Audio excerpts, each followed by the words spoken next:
सोचो, एक लड़का जो सोवियत यूनियन के गरीब अपार्टमेंट्स में पैदा हुआ, स्ट्रीट फाइट्स करी, मार्शल आर्ट सीखा और फिर एक दिन सीक्रेट स्पाई बन गया। सीक्रेट स्पाई यानी अंडरकवर एजेंट, जिसका काम था विदेशों में घुसकर इंफॉर्मेशन जमा करना। यही इंसान आगे चल के रशिया का प्रेसिडेंट बना और दुनिया की पॉलिटिक्स को हिलाने लगा, व्लादिमीर पुतिन। कोई उसे पेट्रियोटिक लीडर बोलता है, कोई अथॉरिटेरियन मास्टरमाइंड। बट सच क्या है?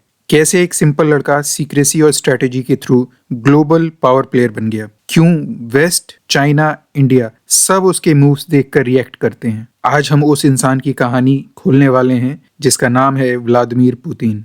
मिस्ट्री, पावर और पॉलिटिक्स का परफेक्ट ब्लेंड। वीडियो शुरू करने से पहले चैनल को सब्सक्राइब कर लें। नमस्कार दोस्तों, चलिए शुरू करते हैं। व्लादिमीर पुतिन का जन्म 7 अक्टूबर 1952 को लेनिनग्राड, जिसे अब सेंट पीटर्सबर्ग बोला जाता है, सोवियत यूनियन में हुआ।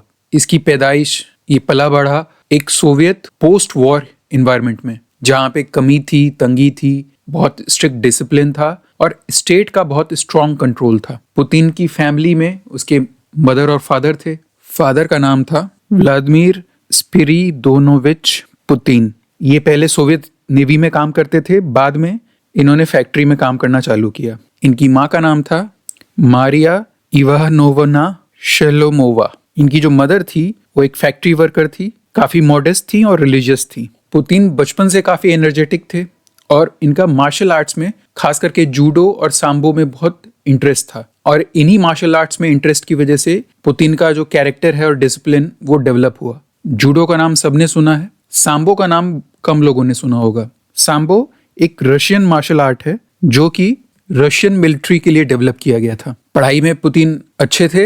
इन्हें हिस्ट्री, जर्मन लैंग्वेज और पॉलिटिकल स्टडीज में काफी इंटरेस्ट था। पुतिन ने लेनिनग्राड स्टेट यूनिवर्सिटी से लॉ की पढ़ाई करी और 1975 में ग्रेजुएट हुए। यूनिवर्सिटी के दिनों में उनका इंटरेस्ट इंटेलिजेंस सर्विसेज और जियोपॉलिटिक्स में काफी बढ़ गया था। यूनिवर्सिटी कंप्लीट करने के बाद पुतिन ने केजीबी ज्वाइन किया, जो कि सोवियत यूनियन का प्रिंसिपल सिक्योरिटी एजेंसी है। जैसे अमेरिका का CIA है, भारत का रॉ है, पाकिस्तान का ISI है, वैसे ही सोवियत का, जो अब रशिया है, उसका KGB है। और वो KGB को फॉर्मली ज्वाइन करें उससे पहले वो ट्रेनी बने। लोकल एडमिनिस्ट्रेटिव टास्क की उन्होंने, टेक्टिकल लीडरशिप डेवलप की उन्होंने।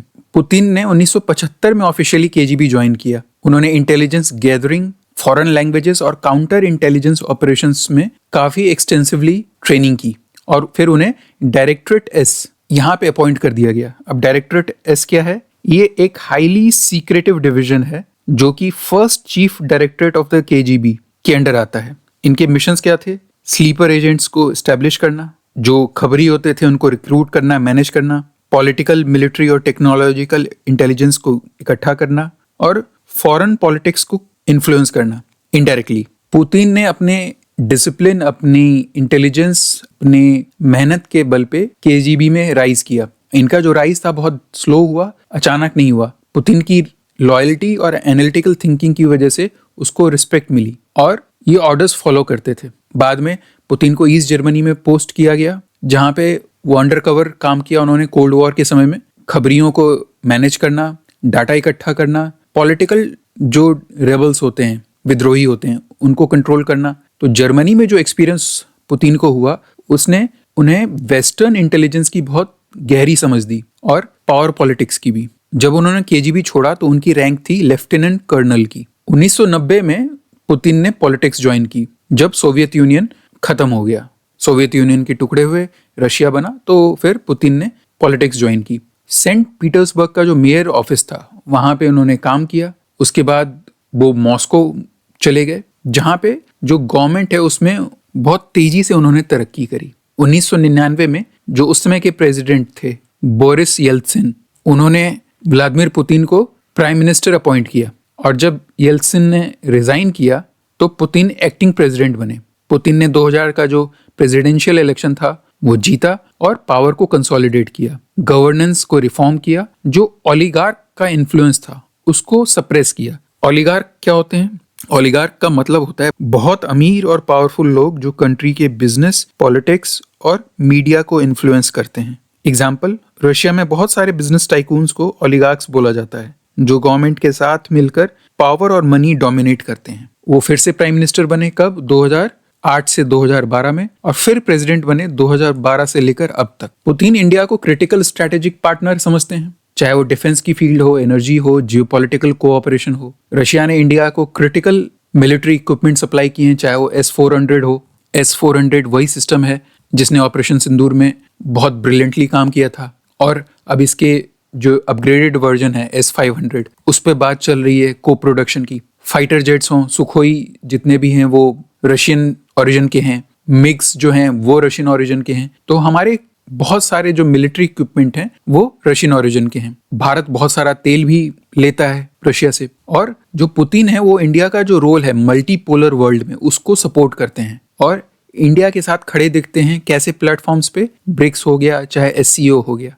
ब्रिक्स क्या है? ये ब्राजील, रशिया, इंडिया, चाइना और साउथ अफ्रीका का एक ग्रुप है। SCO क्या है? ये शंघाई कोऑपरेशन ऑर्गेनाइजेशन। पुतिन का जो रिलेशन है वेस्ट के साथ वो काफी कॉम्प्लेक्स है, खास करके United States, NATO, North Atlantic Treaty Organization. NATO जो ग्रुप है वेस्टर्न कंट्रीज का, इनका जो एक्सपेंशन है उसे पुतिन ने एक डायरेक्ट थ्रेट माना रशिया की सिक्योरिटी और इन्फ्लुएंस पे। और रिलेशन खास करके कब खराब हुए? जब 2008 का जॉर्जिया वॉर हुई, 2014 में क्रीमिया का कॉन्फ्लिक्ट हुआ और 2022 में जब यूक्रेन कॉन्फ्लिक्ट हुआ।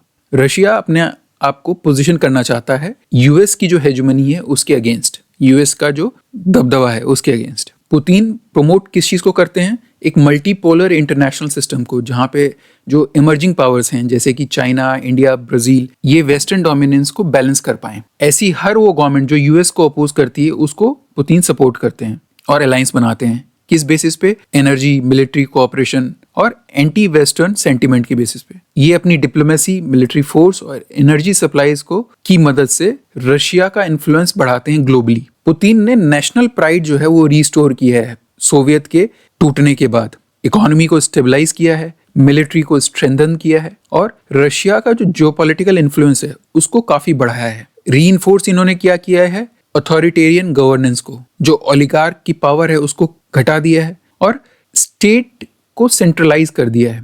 अब जो इनके सपोर्टर हैं वो तो उन्हें मानते हैं एक सिंबल ऑफ स्ट्रेंथ और स्टेबिलिटी, लेकिन जो इनके क्रिटिक्स हैं वो उनको अथॉरिटेरियन और एक्सपेंशनिस्ट मानते हैं। इन दोनों शब्दों का मतलब जान लेते हैं। अथॉरिटेरियन का मतलब होता है जहां पावर एक लीडर या छोटे ग्रुप के पास हो और लोगों को ज्यादा फ्रीडम ना मिले, और एक्सपेंशनिस्ट का मतलब होता है जो कंट्री अपनी टेरिटरी, पावर या इन्फ्लुएंस बढ़ाना चाहती हो बाय फोर्स या प्रेशर। पुतिन की इंपॉर्टेंस इंडिया के लिए क्या है? पुतिन इंडिया के लिए काफी इंपॉर्टेंट है। इंडिया रशिया रिलेशंस, खास करके डिफेंस और स्ट्रेटेजिक कोऑपरेशन के लिए पुतिन सेंट्रल फिगर हैं इंडिया रशिया रिलेशंस के मामले में। इन्हीं की लीडरशिप में रशिया ने क्रिटिकल मिलिट्री टेक्नोलॉजी सप्लाई की है इंडिया को और एनर्जी सोर्सेज भी सप्लाई किए हैं। इनका जो सपोर्ट है इंडिया के लिए ग्लोबल इंस्टीट्यूशंस पे, ग्लोबल इंस्टीट्यूशंस मतलब UN, यूनाइटेड नेशंस, वो वेस्टर्न प्रेशर को और चाइनीज इन्फ्लुएंस को बैलेंस करता है। मुझे उम्मीद है आपको ये वीडियो पसंद आया होगा। वीडियो को लाइक करें, शेयर करें और चैनल को सब्सक्राइब करें।